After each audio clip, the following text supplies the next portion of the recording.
This is the You, Me, and BTC podcast. Cryptocurrency decrypted. Welcome to episode 97. First up this week, John and I sit down with Jordan Ale, the founder of a Bitcoin directory called Enjoy Bitcoins.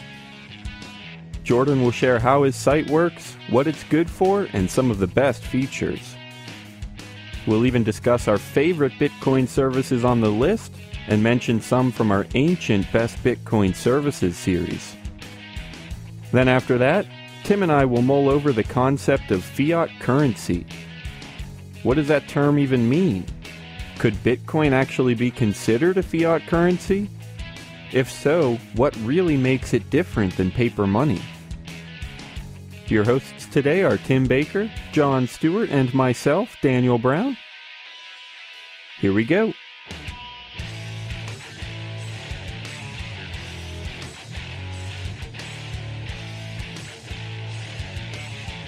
All right, ladies and gentlemen, welcome to the You, Me, and BTC podcast. This will be episode number 97, if I'm counting right, which could always not be the case. I am Daniel Brown, and I'm here with John Stuart. Yeah, so Tim is, well, I guess he's moving. He's in the process of moving, and he doesn't have internet at the moment, so he is out of commission.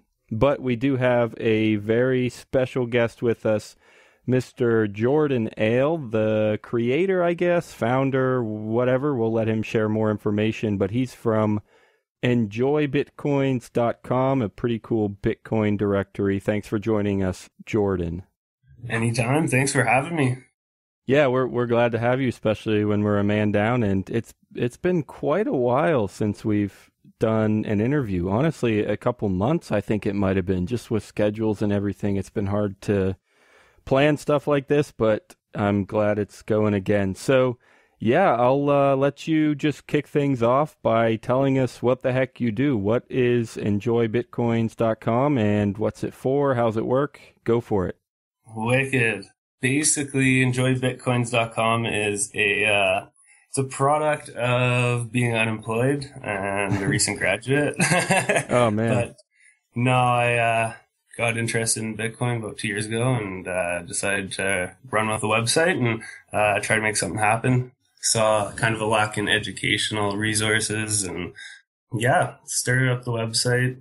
It's basically just me behind the site, and I've kind of experimented with a couple bloggers a little bit ago and yeah, decided to just kind of go in the direction of a directory and where people can find reviews and a central place to just see everything that's happening with Bitcoin in regards to services supporting the ecosystem. So yeah, just kind of been working on that. I was doing it full time for a bit and kind of put it on the back burner as of recently. I've actually been working on another platform for it and pretty excited for that because I'm kind of limited by what I'm working with right now. But yeah, some big hopes for the future.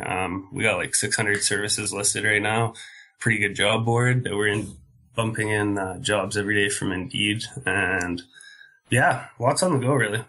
That's awesome. What platform are you using? Is it WordPress or what all, or if it is WordPress, what else? I don't know. What all have you put into this?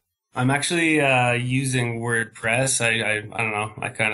I love the platform. There's a couple inefficiencies with it, but it's all right. And then I'm running a theme on it that's made by Premium Press Themes, and it's actually pretty sweet. I do a lot of web design, but I think there's a lot of people who do a lot better out there, so I kind of like working from platforms that already have all the good stuff there and then just customizing, you know? Yeah. No, it really does look great. Honestly, I guess somebody could tell that it's a WordPress theme, but it is special enough. It's real slick and fancy, and it really does look great for what it's worth. And I love WordPress too, and completely agree. It's got its issues, but it does its job, and it's good to know. So yeah, and I think we kind of started as a blog too, and just the loop and everything on WordPress just makes that a whole bunch easier. And then I don't know. There's a couple directions I've been considering going with WooCommerce and stuff. So I don't know, play around, see what happens in the future. But we've got like a whole new template coming out and nice layout. It's going to be a little bit more functional. Yeah, I like that play around. That's what the Bitcoin space is for. There's so much to do, so much to try, so much to see if it works, see if it fails. So yeah, just play around and do whatever. But so you said something along the lines of, I enjoy keeping up with whatever's going on with Bitcoin services. So can you tell us what is going on with Bitcoin services? Has there been anything big that you've added to the site recently? Any crazy news or just happenings, new companies or whatever that you've been dealing with recently? Actually, I'd say one of the bigger things, I've been kind of busy in the payments industry, and I follow BitPay quite a bit, and I'm sure a lot of people have seen it, but they partnered with Ingenico, which is pretty badass because they provide an insane amount of terminals around the world, and yeah, I was pretty impressed by that. I think we're going to see a lot of terminals accepting Bitcoin soon. I'm not too sure how they're going to work that because everybody's got kind of agreements with their MSPs and stuff. But yeah, that's definitely the biggest. I don't know. I was just kind of going through the listings the other day, and it's amazing how many payment processes, the innovation really in the payments industry in regards to Bitcoin is it's insane. There's so many people with so many different platforms out there, and I mean, anybody can throw a donation button on their website. Anybody can throw a buy now button. It's mind boggling. It's pretty sweet. Yeah, I completely agree. It's crazy stuff's happening. And yeah, terminals, that's of course going to be huge. I mean, I know there's a couple integrations out there with standard POS or whatever, but everything we can get is another opportunity. So yeah, can't wait to see that. The fact that Bitcoin company actually like has an agreement or partnership with, I mean, a major terminal provider, it's just, it's astounding. Like I didn't think we'd see that for a couple of years at least, but I mean, the guys behind BitPay seem to do a pretty good job for the most part. Nice. Oh, yeah. So tell me how your site works, like the directory end of it. What can people do? What can businesses do? What should they be doing? What are all your features, and how do they fit together? Well, basically what you can do is you can come to the website and visit the directory. Our search is pretty comprehensive, so we've got a bunch of filters on, for instance, Bitcoin wallets. You can filter down by security measures or general features. Bitcoin exchanges, you can filter by deposit options, so say PayPal or check, cash, all that good stuff. You can also filter them by national currencies, so CAD, USD, CNY, JPY, all I think we have almost 50 on there now. Oh, wow. What else? Yeah, for point of sale services, I think you can filter them down by accepting credit and debit as well, and a couple other options. So I think that's the meat and potatoes of the directory aspect to it. I kind of threw a job board on there because I thought it'd be cool to just share all the positions that are revolving around Bitcoin in the world or the blockchain. And, there's so many. Most of them come from the States. But has that been doing well? I mean, do businesses generally know about you, and do they know that they can and should post jobs there? Or no, I don't think so. It's something that I haven't really put any money into advertising. I'm just running on social media marketing and basic, SEO, which we don't do too well right now. But we've got some loyal followers. I think we've got about 600 members, maybe. Nice. And basically, if you're a member of the site, you can just sign up. So if a new Bitcoin exchange or whatever category you like, if something comes up, you can get an email for it, or just, favorite listings, revisit them. Nothing too special right now. But yeah, and then we have the news portion of the site, which is pretty sweet. It's just kind of an aggregated feed from what we think are all the top Bitcoin news outlets out there. So CoinDesk, Cointelegraph, YMB, BTC, of course. Yeah. And yeah, that's kind of the main gist of Enjoy Bitcoins as we speak. Yeah, no, I'm glad we're on there, and hope people are finding us through there. I also, backing up just a little bit, I like there's value in the organic model, skipping the skipping the marketing or whatever. I mean, of course marketing helps, but if you don't have money, there can be a lot of benefits to just being organic, being a nice tight-knit community, and just slowly growing so that you can handle it and everything. So that's more or less what we are. We've only very recently done a tiny bit of advertising, just for fun, just to start experimenting and stuff, see how it goes. So yeah, man, and I don't think there can be too many educational resources out there. Like anybody listening, I mean, to get a domain, it's $13. To get a hosting plan, it's about $6.99 a month, and just like get it out there. You don't have to be getting a million hits a day. Just get it up there. If the right people find you, it's perfect. So you guys have a reviews on your site. Can you talk a little bit about that? How do the reviews work? Basically, we've just got the simple star rating, so you can give it up to 5 stars if you like it, 1 star if you don't, and then we've got the actual reviews where you can post a comment review. And I don't have those cycling too well right now, but we have quite a few. I'm sure a couple of them are, company insiders coming to leave a good word about their business, but there's a lot of genuine reviews out there. And it's nice to kind of hear what people have to say from the experience of them, because, there's been a lot of Bitcoin companies out there that have disappeared and stuff. So it's always good to hear from experiences of others. Yeah.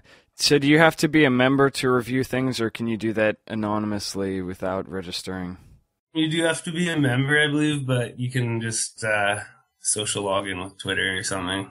Okay. Do you do any reviews for anything? I mean, I see like wallets here. Do you review wallets, or do you just, for any category, do you just post things and then let other people, the users, do the reviewing from there? Do you publish your own content for anything? I don't know. I'm kind of love-hate on that because, I don't know, get some flack for being biased for posting my own reviews. But I generally try to let the community do it. A while ago when I started, we were kind of branded Yo Crypto back in the day, and I actually had the chance to interview a lot of people, and we were posting a lot of blog post reviews on people. But that took too much time, too much, couldn't sustain it. I definitely understand the flack that comes from reviews, and that's another model that definitely has value, is let the community handle it. I'll give you the platform, but it's your job to figure out what's good and what's bad and upvote and downvote or whatever. So yeah, absolutely. There's a lot of people with voices out there, and they like to use them in this community. So yeah, all the power to them. Sweet. So let's see. Do you have any favorites on here? Any services that have always stood out to you? Anything, maybe especially like when you thought of making this site, what are the very first things that you're like, oh, that has to be on there? People need to know about this. People need to know that it's a really good service. What are some of your favorites? What are the ones that you use all the time? You wish were used more, whatever. Okay. I started out back in the day. I was in love with multi-bit, but I recently got rid of that in exchange for Copay.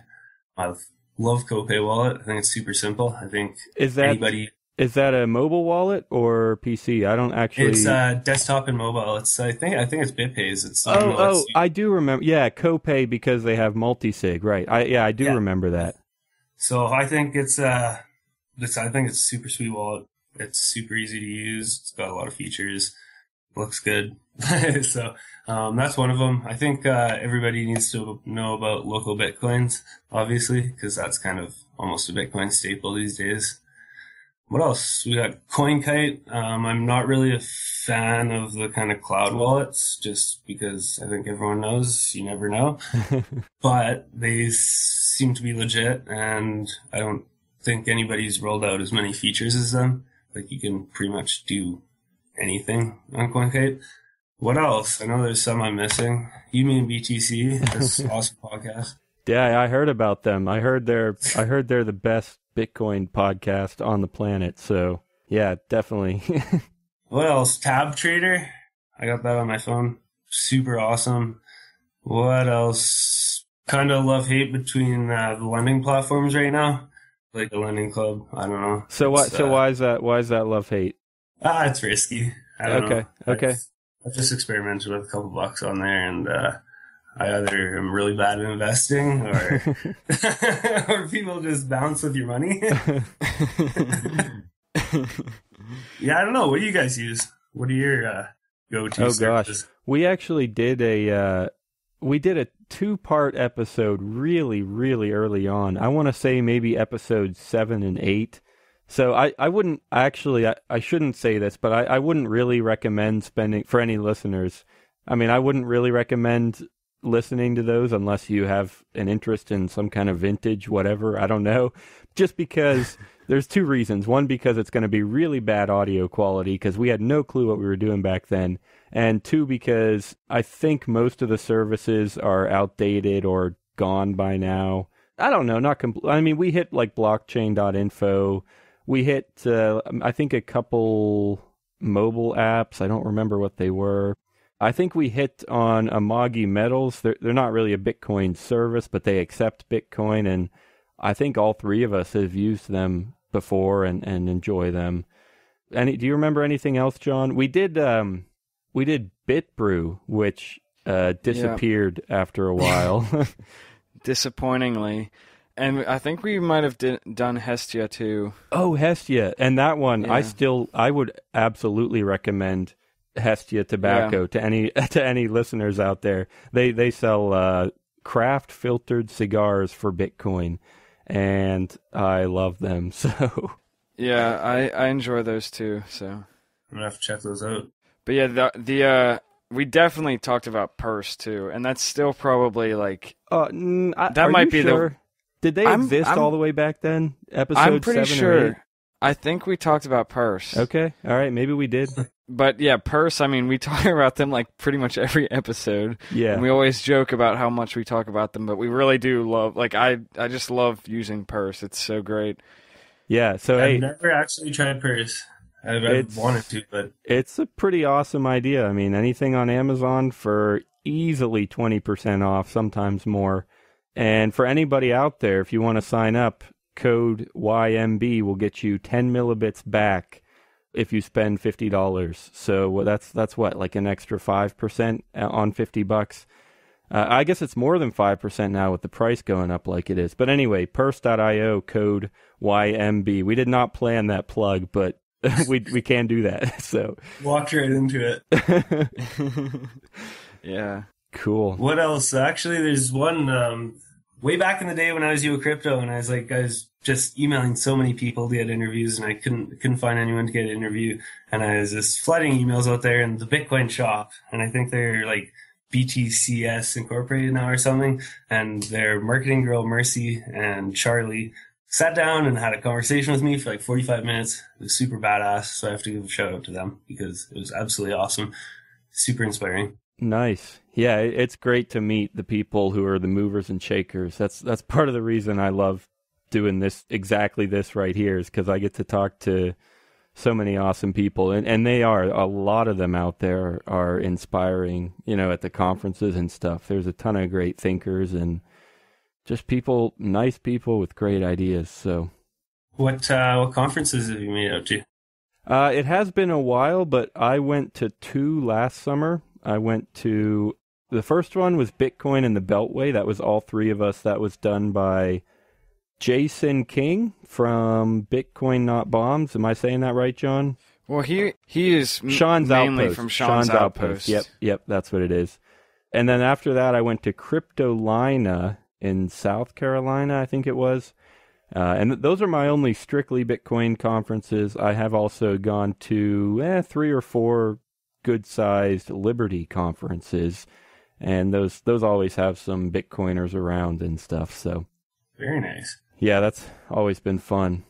Well, I just wanted to ask, like, where do you see the site going? Like, how can you guys grow? What's the next thing on the horizon? I mean, I know you said you have kind of slowed down work on it, but is there anything coming up in the future? That's a very good question. I have recently got employment, and it was kind of hard to fund it in the past, and now I've got a little bit of finances to put behind it, and I'm working on the new platform. I can't even tell you the direction really, because I don't want to set anything in stone, but I do have a couple of plans. It's all about team building from here on out. I want to kind of build a little bit of an Enjoy Bitcoins team and get some local promotions going in areas that have a lot of Bitcoin presence already, and just kind of push it around.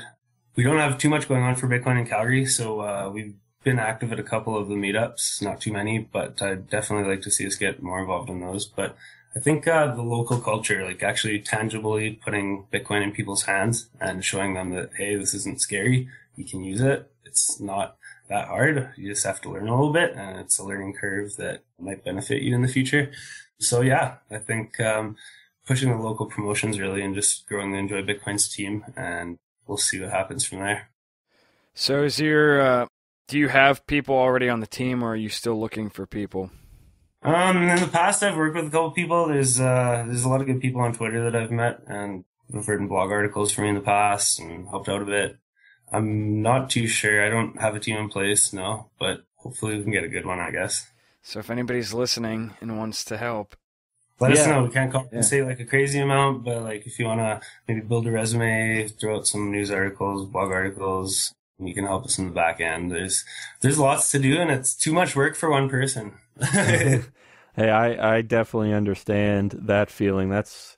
It's been getting close to that with YMB. It hasn't been terrible, but there's a lot of stuff. I mean, it works, but there's a lot of stuff that I wish I could do and don't have the time. So yeah, no, absolutely, man. The maintenance and growing it are two very different things. Oh yeah. Yeah, so our tradition has been to ask every guest that we have, as far as we remember, which is we've been pretty good about remembering to do this, I think. But we always ask for a personal story. So if you have any people you met or just like funny or cool or interesting stories of things that have happened to you with your site or just with Bitcoin in general, we'd love to hear it. Or terrible bad things that have happened. Okay, this isn't like crazy or anything, but it's kind of funny. Like, I had Enjoy Bitcoins on my resume for a while, and it just like, it really didn't go good. I think it scares people, and I was fucking job hunting for like a year, and yeah, the second I took it off, calls actually started, and I don't know if it's just where I live, but like, people are scared. That's really interesting. Yeah, associated with a bad thing, and that's kind of my funny Bitcoin story. But no, most of the people I bring it up here to are completely foreign to it, so it leads to some good conversation, which is nice. That's really interesting, because I've been sending my resume to a couple companies recently, and they've actually been interested, not so much in Bitcoin, but just in the fact that I run all this stuff. So I don't know. That's interesting that you've had issues with that. Yeah, I don't know. And it could just be me, right? I could be crazy, but like, it just, well, I don't know. It would definitely be understandable if it was true. I mean, we talked just last week, we were talking Bitcoin versus blockchain, and there definitely is a stigma around Bitcoin where people just see it as kind of sketchy, and that's why investors prefer blockchain, because it seems more innovative, more legit. So it would be understandable if... Yeah, it's kind of funny, but I mean, if you can get that conversation going and you can talk to the people who have the bad stigma around it, it's not really a big deal. I mean, it's pretty easy to clarify that there's actually utility to it. Definitely. Yep. So I'm actually going to ask another question, which is kind of special. You're actually the first one we're going to try this on, because it's a relatively new thing that we started doing. Perfect. Just, I don't know, within the last maybe 8 or 10 episodes, we started doing advice of the day or of the week at the end of the show. And like I said, we haven't had a guest for quite a while. So you're the first guest we're going to have since we started doing advice of the week. So what can you share with all of our listeners? Absolutely anything in the Bitcoin space, out of the Bitcoin space. If it's related to your directory or anything else, what advice do you have for everyone out there? Holy shit. Well, my advice would be to follow your dreams, children, and never give up on them. All right. Do it. That's way more serious than the advice we usually give. It's usually like a joke more. Well, so this is good. Yeah, exactly. Perfect. Cool. Well, hey, Jordan, how can people find you? How can they find Enjoy Bitcoins? share the website again. If you have Twitter, Facebook, anything else, an email, whatever you think people should know about, let them know. Wicked. Well, you can come to enjoybitcoins.com and you can contact us through that, or you can find us on Twitter at enjoybitcoins. We've also got at PRBitcoin, and my personal account is at marketminded. What you can also do is you can support your local Bitcoin meetups and you can go meet some people in your community. And then if you're in Canada, you can come to vote.co/v/Canada Bitcoin. And I think that's about it. Awesome. This was Jordan Ale from enjoybitcoins.com. Lots of fun. Glad we finally got another guest in the lineup. Thanks so much for joining us today. Much appreciated. Thanks for having me, guys. I've been looking forward to it. Are you tired of Bitcoin dice and ready for something different? Try LuckyBit, the original falling coin game, at luckybee.it. It's the most exciting Bitcoin game on the web. You can bet on 5 different payout lines and win up to 999 times your bet. You can even use their faucet to get some free Bitcoin. Dice is boring. Play different at LuckyBit. Check it out at luckybee.it. Hey everybody, welcome back. I think it'll be welcome back. I think this will be the second half of the show. I am Daniel Brown, and John is gone now, so I'm here with Tim Baker. So I had an interesting thought, I guess, that came to me the other day, and I haven't even told Tim about it because I kind of want this discussion, I want it to be part of the show. I don't want to have it and then try and record it later or anything. So I haven't even told Tim this, so I have no idea how this could go. I could be completely wrong because I haven't run it by Tim, and he's the ultimate authority for me, so True. I don't know. But here goes. So I guess what I want to do is start with a question, like, what is fiat currency to you, Tim? What does that mean? To me, I'd say fiat currency is any currency that is given value by an authority, which is the only way that would really make sense for any kind of money, I guess. Like, what I mean is given value by an authority versus just me saying, I mean, technically, no, I'm still an authority then, so yeah, it's still an authority. Okay. I think that's pretty good. Do you know about the word fiat specifically? Do you know what that means? You mean the definition? Yeah. I used to. I mean, yeah, what does it mean? It's just a command. It means a command that like a king could issue or whatever. It means this is so, and that's a fiat.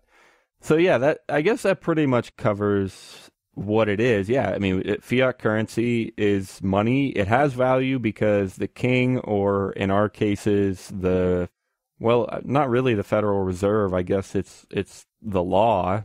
The representatives or whoever, it says this is money. This is worth this much or whatever. I mean, the Federal Reserve creates money, but I don't think it's their fiat that gives it value, right? I think it's more of the law that gives it value, even though the Federal Reserve creates it. Am I making any sense there?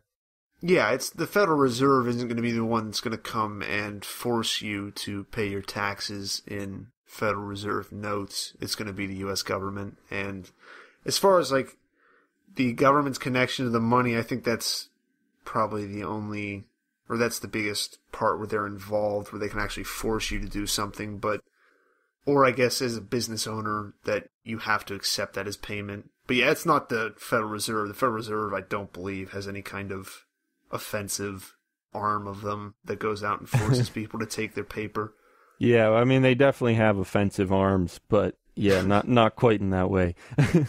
All right, so why then do we say that Bitcoin is not fiat currency?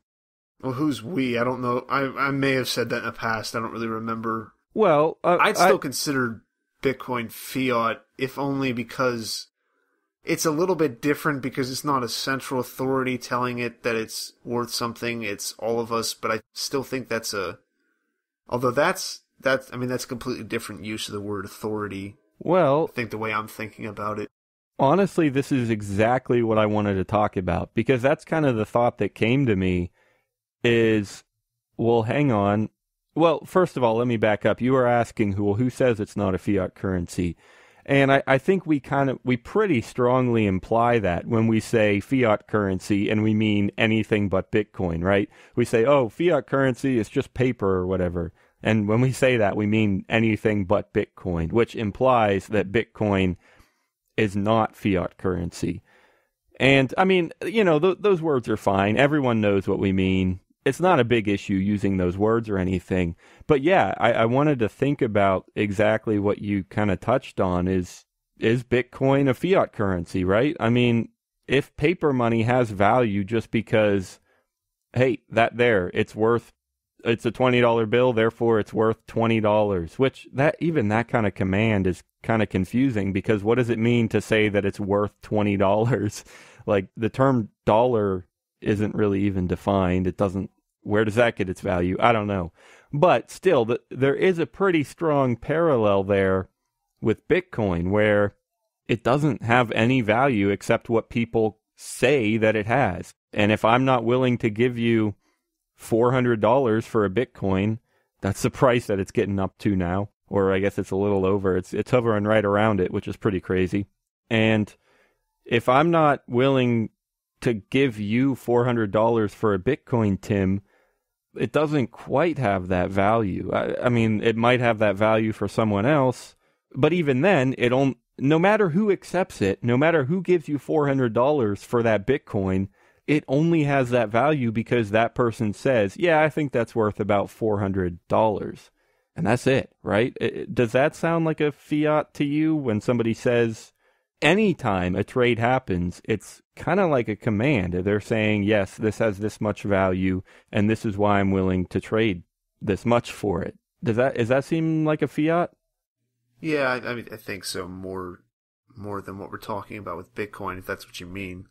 Okay, so I think then what the distinction could be, and you can tell me if you think I'm right or not, but maybe the distinction is in who is giving the command. When the king says, that has to be worth $20, that is him, that's the king, imposing his whatever, supposed power or whatever, on other people. He says, he doesn't care about himself, he's saying you have to accept that as $20, and you have to give that as $20, whatever. He's telling other people what it should be worth. Whereas when I trade you dollars for a Bitcoin, nobody is telling us what that price should be. We're deciding that for ourselves, and if either of us doesn't agree on the value, then we don't have to accept each other's definition of value. Or not definition, but assignment of value.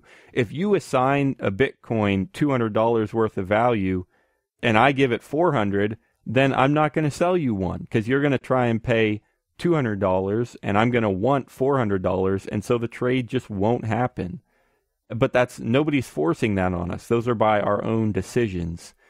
Does that seem like a valid distinction? I don't know. Any thoughts there?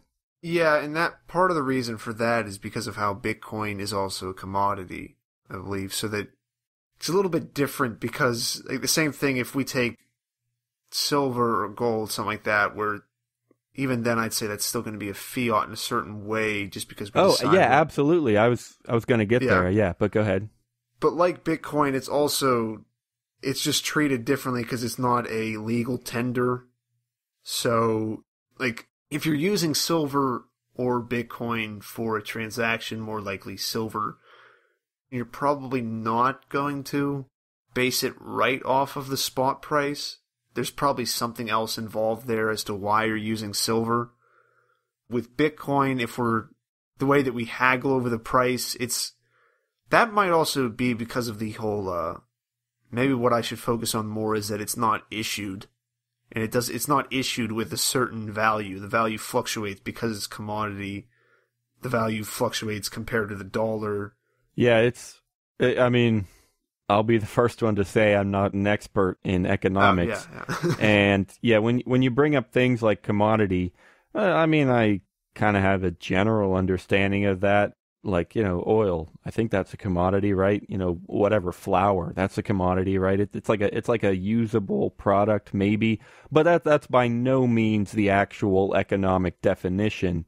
So, and that's always, people have talked about this forever since Bitcoin has been around. Everyone's been asking, is it a commodity? Is it a currency? Honestly, I'm not super concerned about stuff like that because it doesn't matter too much if it's a commodity or a currency. Like, even if you decided to put it into one of those categories, you would make that choice based on what Bitcoin is and how you define a currency or how you define a commodity. So it doesn't really matter what category you put it into. You already know what it is, how it works. You know that, you know what it is. You know that people can mine it. You know how transactions work. You know how people claim ownership of them and how people retain ownership of it. The actual facts seem a lot more important to me than, well, what category do all those attributes put it into then?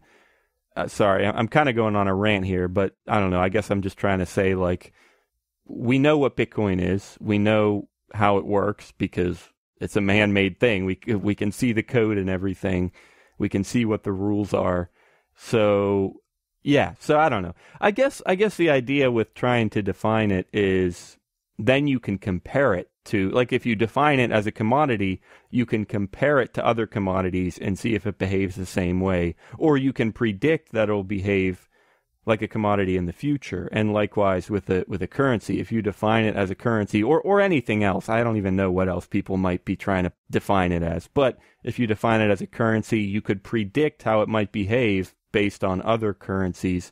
So I don't know, I guess there is some value there. But as far as I'm concerned, we know how it works and we can look at those mechanics, I guess.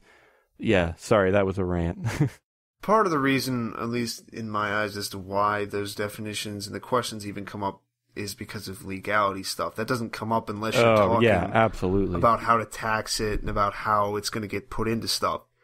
If you're not concerned about that and you're just talking about trading it, then as long as someone else understands Bitcoin enough to be willing to accept it, you two can figure out your own value. Your own value. At that you time. Can look at the exchanges. You can look at what it's being traded for. You might give it a different value if you're trading for euros or dollars or PayPal or a bank transfer, and that's how you give it a value, exactly. And I didn't intend to make this point, but it's cool how it kind of came out. We're talking about how the term dollar makes no sense, really. Like, you assign something a value of $20, what does that even mean? And now it's even more of a joke because, the government tries to classify these things as a commodity or whatever, or an investment.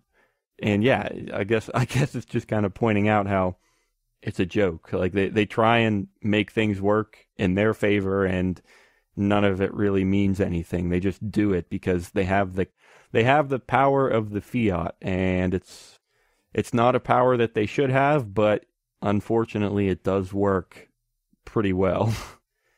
So, I guess also I need to ask, what then? I think we have more or less made the point that, in a way, Bitcoin is a fiat currency because it only has value based on the value that people assign to it, which is kind of like a command, although they're not forcing that command, that fiat, onto other people, so that's obviously better. But I would ask then, I don't know, do you have any ideas if we should be referring to these things differently? Is just calling it fiat versus Bitcoin, is that enough? I mean, do people, I kind of said they do understand what we mean, but I want to know if you agree. I want to know if you think there should be some other terms involved there, any other way that we should be doing things, or was this just a fun semantic discussion? I think it's mostly a semantic discussion. Until there's a problem where a lot of people are getting confused when they talk about trading Bitcoin or really anything else, I think that's where you might want to come up with a different word for it to separate the confusion. But I don't know, really the only time words are important, it seems like, or besides just like making sure you're conveying the right kind of, let me say that again. You're not conveying very well, Tim. Yeah, exactly. I'm not doing a very good job of this right now as I'm talking, but the only time words are important are when you're trying to get an idea across, and it really doesn't matter what words you use to do that. If they know what you mean. You don't have to use the grammatically correct term if the listener, the audience, is going to know what you mean. And I definitely support that mindset. I love that mindset. Yeah. Yeah, I mean, like, logically from that, I'm still going to bitch at you and bother you about it because it gives me joy whenever you respond because you can't stand to not hear it. I don't know, though, Tim. It's been quite a while since you've picked on my words. Well, you haven't said anything stupid unless you said something earlier in this episode, and I was just like, what is he Tim, that is the nicest thing you've ever said to me. You haven't said anything stupid in at least a day. Yeah, it's been a while. It's been a while. The only time, like, you have to be picky with words when it's legal, because then you're having to deal with some, as I've said before, a cunt in a robe, then figuring this out from something you wrote down, and you can't trust these fucktards for much.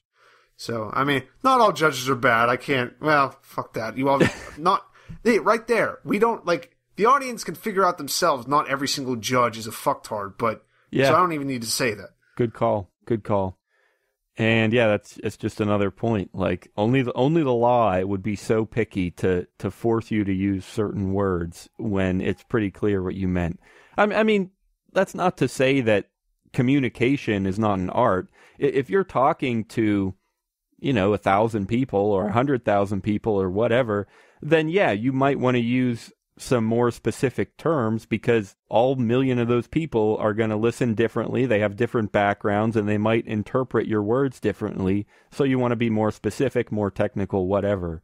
So communication, yeah, you can do it better, but obviously you shouldn't be forced to if you don't have to. So anyway, yeah, that was fun. We had a semantic discussion and then argued about how pointless semantics were, but that's okay. So let's go, Tim. Advice of the day.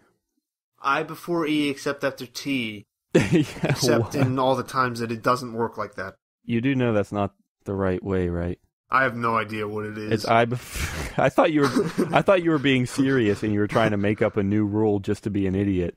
It's I before E except after C, Tim. Come on, you don't even know your grammar. Nobody's ever. No, I know how to. That's not actually. It's not a grammar thing. It's a spelling thing, and I'm smart enough to know how to spell.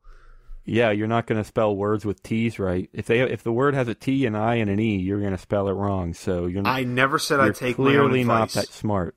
You just said that you understood spelling well enough, and then you're like, okay, whatever. Well, no, I don't take my own advice in that I never even apply it. I just spell things without having to have some stupid little rhyme going in my head. Like, how do I spell this? I don't know. I just know. I used to read the dictionary when I was a kid. I just remembered everything. Wait, seriously? No. Well, I'm sure I did a few times, but not enough to remember every word. My advice is to not force people to give things value. I don't really think you should force anybody to do anything, but definitely don't force them to give a piece of paper the value of $20 or $100 or whatever.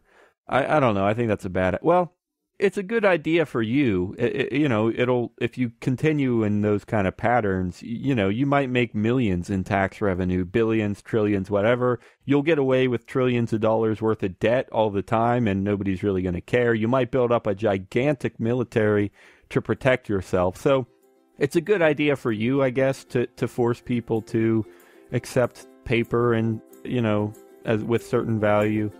But my advice is not to do that because, I don't know, that's mean. I don't want you to be mean. It's not very nice. So please don't. Don't do it.